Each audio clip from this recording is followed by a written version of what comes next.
wanted to give my thoughts on kind of the posture of answering Adventism.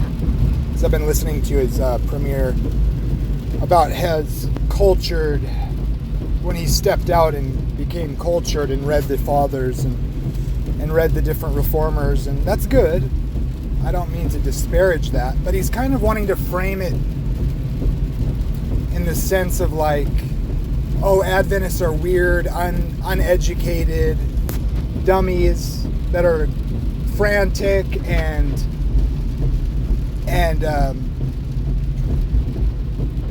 weird. And he's not wrong. Adventists are weird.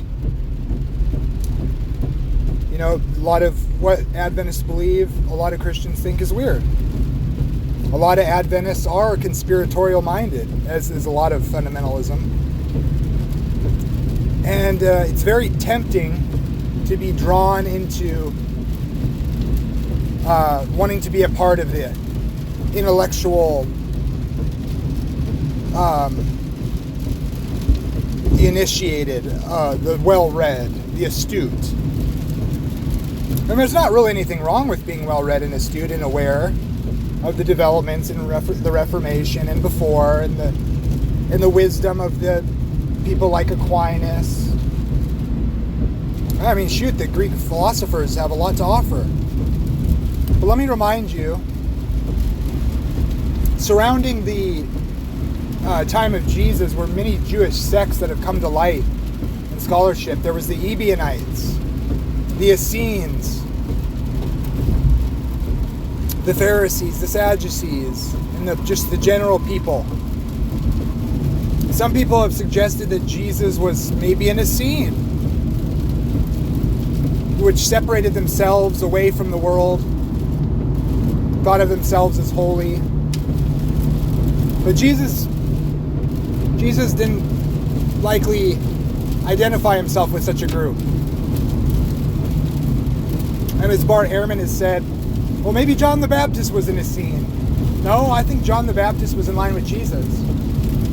The Adventist movement is a movement like what John the Baptist represents. How do I mean? I mean, he's one crying in the wilderness, make straight the ways of the Lord. He separated himself from the world, but he called people to himself. To remember the ways of the Lord.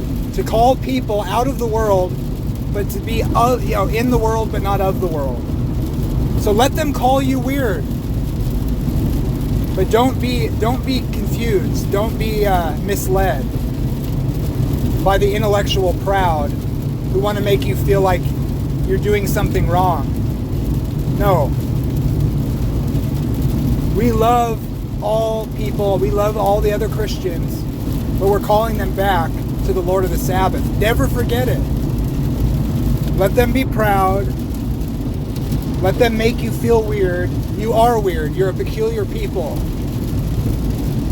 Doing the work of John the Baptist for such a time as this. Let them mock you, but don't become too proud. Love them. Call them from sin. And back to the ways of Jesus. Don't lose your love. But don't let them shame you for being peculiar.